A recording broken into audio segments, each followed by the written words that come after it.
नमस्कार दोस्तों, कैसे हैं आप लोग। दोस्तों, कोरोना काल चल रहा है। प्लीज़ आप लोग घर में रहें, सुरक्षित रहें और सबके घर में खुशियां रहें। दोस्तों, आज हम लेके आए हैं बदमिजाज आदमी का पार्ट 2,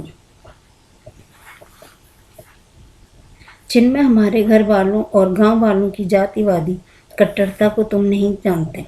मैं तुम्हें उनसे दूर रखना चाहती हूँ और तब से वह फ़ोन नंबर के रूप में सिद्धि के मोबाइल के कॉन्टैक्ट लिस्ट में बस सेव होकर रह गया था।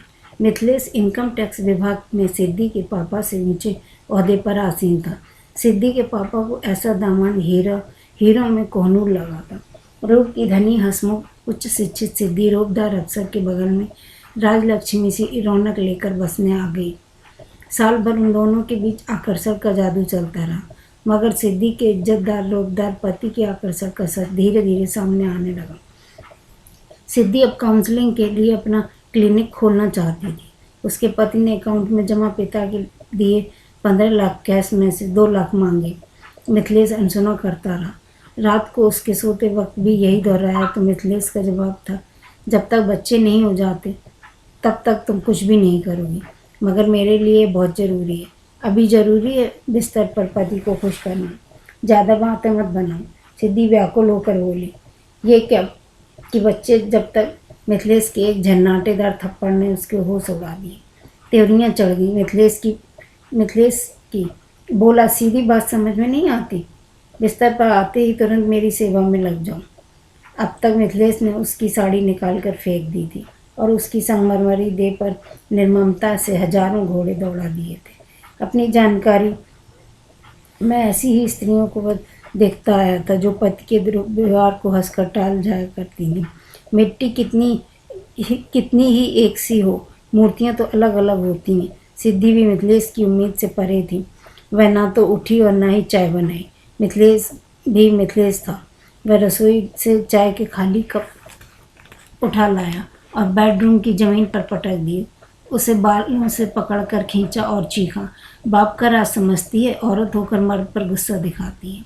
माँ बाप ने पति की इज्जत करना नहीं सिखाया। मुंह उठाकर चली आई और बस तब से हर दिन रोबदार इज्जतदार पति के प्रति समर्पण का कोहरा छटता गया। उसकी लगभग प्रतिदिन ऐसे इज्जतदार पति से मुलाकात होती जो उसका गर्व नहीं बल्कि खुद में अहंकार का विस्फोट था। उसके पास बैठा कर कभी उसकी मनहार नहीं करता, बल्कि अपराधी की तरह सिद्धि को सामने खड़ा कर उसे फटकारता था। ऐसे कठिन दिन बिताए फिर भी 5 साल गुजर गए। सिद्धि को अपने जीवन में कुछ अच्छा होने की उम्मीद अब भी बाकी लगती थी, यद्यप तब तक ना तो बच्चे हो पाए थे और ना ही कैरियर बन पाया था। इतना जरूर था कि उसकी निराशा बागवत पर आ गई थी और डर की दीवार टूटने पर आमादा थी। एक दिन अचानक उसके पिता की मृत्यु की सूचना आई। सिद्धि खबर मिलते ही माँ के पास चली गई, लेकिन मिथिलेश तो श्राद्ध के दिन अपना चेहरा दिखाने पहुँचा। चिन्मय अब बैंक में ही मैनेजर था। सूट बूट में उसकी रौनक देखते ही बनती थी। सिद्धि के पिता की मृत्यु के बाद माँ के घर में पसरे सोनेपन का चिन्मय भरसक भरने की कोशिश करता। सिद्धि के साथ ठिठोली करता, उसे चिढ़ाता, उसे मान मनोबल करता। सिद्धि को जो बातें कभी उसकी बचपना लगती थी, आज मिथिलेश के व्यक्तित्व से 2-4 होने के बाद एक पुरुष साथी में जरूर गुण लगने लगे थे। इज्जत देने के लिए प्रेम होना जरूरी है और पति पत्नी के बीच प्रेम समानता के बिना कहाँ संभव है।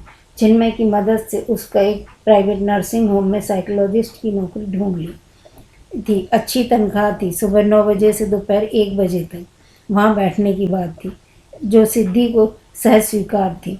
खोए हुए आत्मविश्वास का मंत्र पाठ जो चिन्मय ने दिया, उसके भरोसे उस मिथिलेश को नाजायज चीखों के आगे डटे रहने की उसकी फिर से शक्ति आने लगी। अलबत्ता मिथिलेश धीरे धीरे उसकी तरफ से लापरवाह होता गया।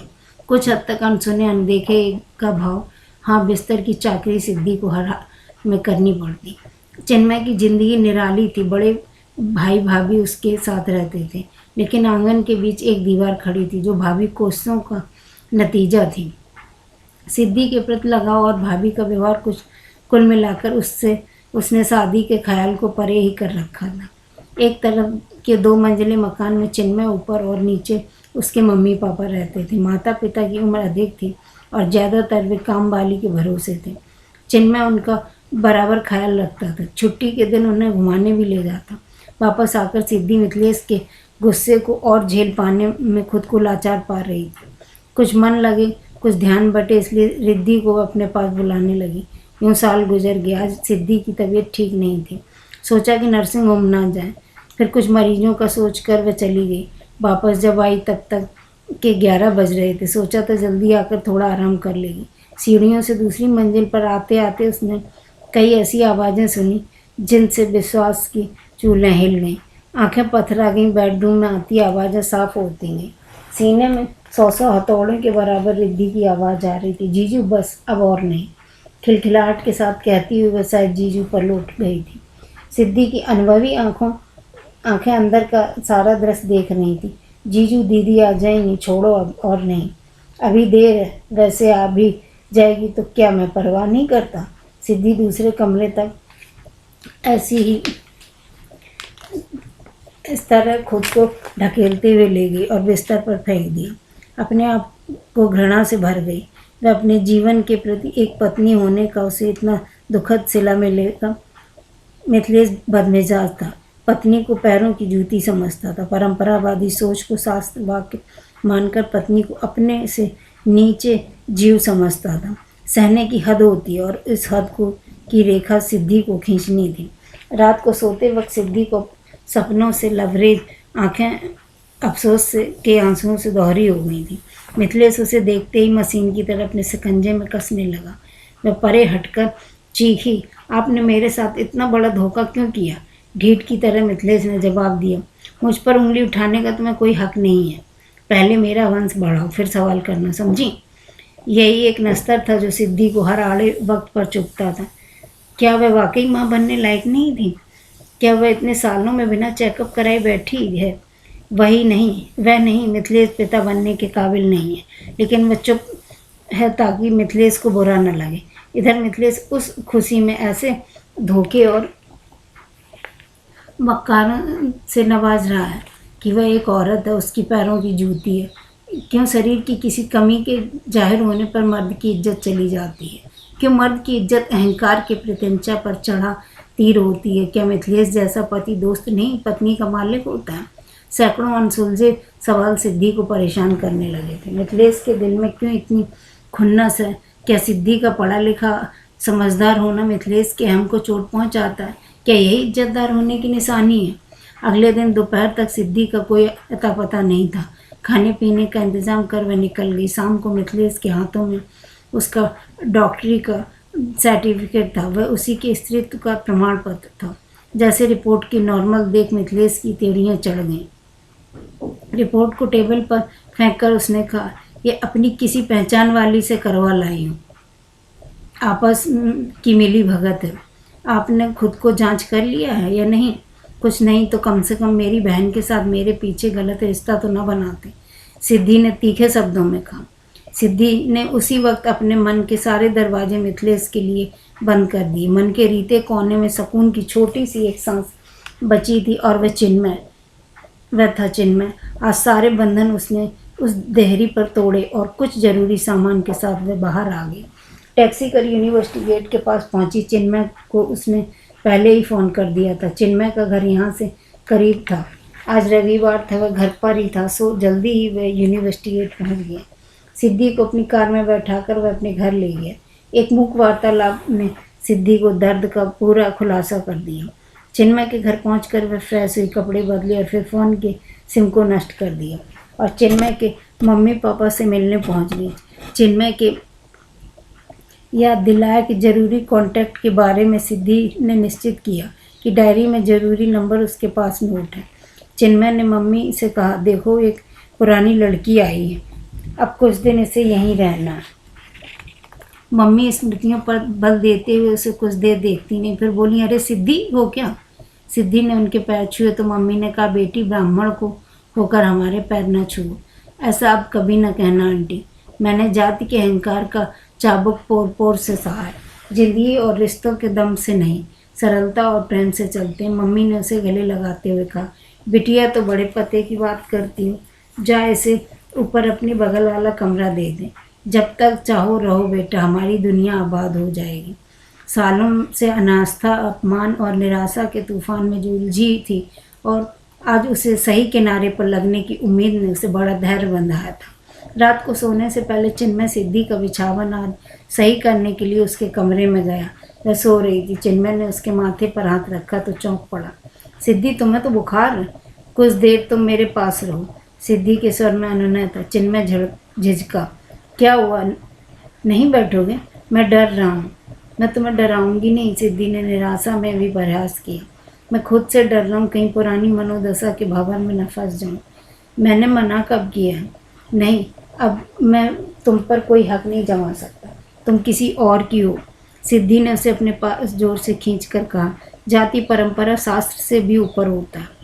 मनुष्य का चरित्र, उसका मन, मैंने ऊंच नीच भाव, परंपरा, उम्र आदि का कोई आधारहीन सोचों के चलते तुम जैसी नर दिल इंसान, हंसमुख, सरल और जिम्मेदार इंसान को खो दिया था।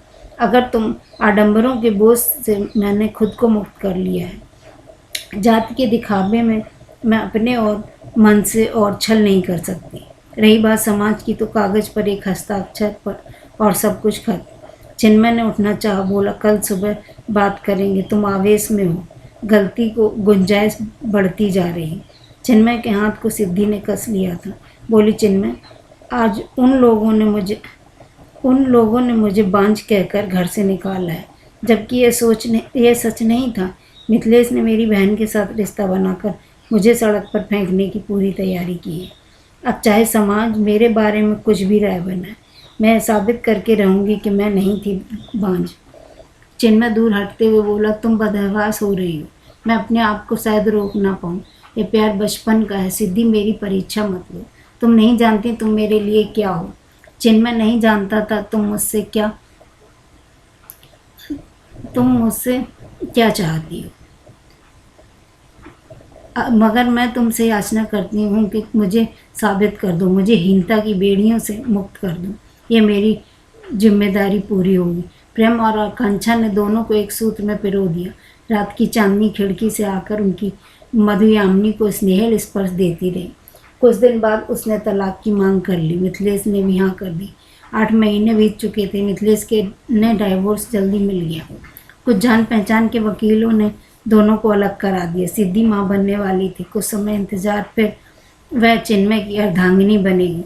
सिद्धि अपनी माँ का आशीर्वाद ले चुकी थी। रिद्धि को जब मिथिलेश के अहंकार के हाथों खूब जिल्लतें उठानी पड़ी तो वह भी उससे तौबा कर हमेशा के लिए गोवा चली गई। बेटे के जन्म के बाद सिद्धि कुछ ठानकर चिन्मय और बेटे लावड़ को लेकर मिथिलेश के घर पहुंची। अच्छा ही था कि सिद्धि को पहले से पता हो गया था कि किसी लड़की वाले को उस दिन बातचीत के लिए मिथिलेश के घर वालों ने बुलाया था। बैठक में इन तीनों को अचानक देखकर वह चौंक गए।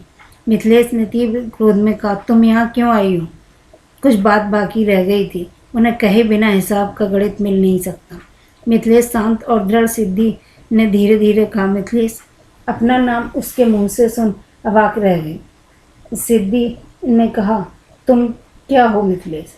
अहंकार से सने एक धोखेबाज व्यक्ति। अफसर की कुर्सी एक पल में छिन जाए तो रह जाएगा क्या? एक दुष्चरित बदमिजाज आदमी।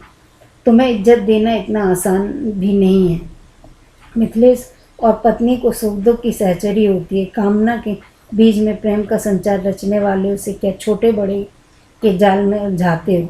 पति का नाम लेना पाप है। इस सोच से अब निकल जाओ, आगे की राह तुम्हारी सरल नहीं होगी। मिथिलेश ने अहंकार और आडंबर ने कभी सिद्धि को जानने का मौका नहीं दिया था। वह हैरान था। सिद्धि ने लड़की वालों की ओर देखते हुए कहा, आप एक बहन को इसके हवाले करने से पहले सोचिएगा जरूर। आज मेरी गोद में मेरा बच्चा है। जब तक मैं इस घर में बांझ होने के कलंक से दूषित कर धोखे का शिकार हुई और अपमानित करके निकाली गई, फिर आपकी बेटी की बारी है। ये मर्द होने के अहंकार से इतना त्रस्त है कि अपनी कमी को कभी स्वीकारेगा नहीं और पत्नी को दोष मढ़कर स्वयं को तृप्त महसूस करेगा। मिथिलेश क्रोध से तमतमाया। पहले की तरह सिद्धि की ओर हाथ उठाने को दौड़ा। तुरंत चिन्मय ने सख्त हाथों से उसे रोक दिया। मिथिलेश तड़प रहा था, बोला, खुद के चरित्र का ठिकाना नहीं हूँ। चिन्मय तुरंत उसकी बातों को पकड़ते हुए बोल पड़ा, चिन्मय प्रसाद उसका ठिकाना है। वह मेरे घर की लक्ष्मी है, मेरे मन का हार है। हमने रजिस्टर्ड मैरिज के लिए कोर्ट में अर्जी डाल दी है। कुछ दिनों में मेरे सिर का ताज बन जाएगी। गलती से भी अब कभी सिद्धि के बारे में गलत बातें न कहना। नए बनने वाले रिश्तेदार मिथिलेश के घर को मौका पाते ही खिसक गए। सिद्धि पूर्ण संतुष्ट हो गई। मित्रता, विश्वास और प्रेम का जो समर्पण उसके पास था, उसके स्पर्श से वह संपूर्ण थी। दोस्तों, आप लोगों को यह कहानी कैसी लगी? अगर आप लोगों को यह कहानी अच्छी लगी हो, इसमें कुछ भी अच्छा लगा हो, प्लीज़ लाइक कीजिए, सब्सक्राइब कीजिए और हमें सपोर्ट कीजिए। धन्यवाद।